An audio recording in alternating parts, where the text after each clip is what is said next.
In today's video, we are going to explore one of Excel's most powerful features, conditional formatting. This feature can help you quickly identify trends, outliers, and key information in your data with just a few clicks.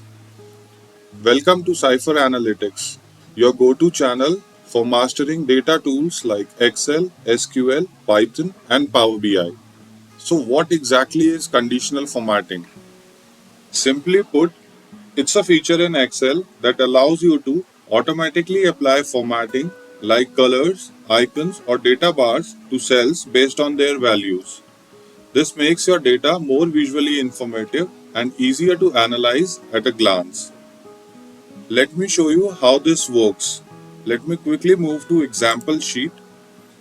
Here's a simple table that lists the monthly sales for various sales representatives.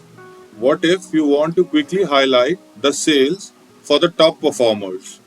That is, cells with the sales value greater than $750. Well, with conditional formatting, this is a breeze.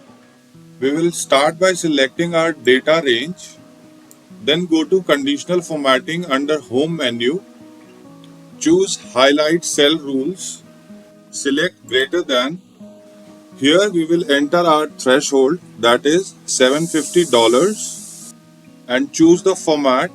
Under custom format, I'll go to fill option and choose green color. And there you have it.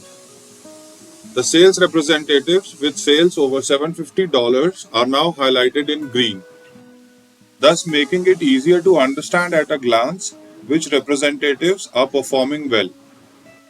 This is just the beginning.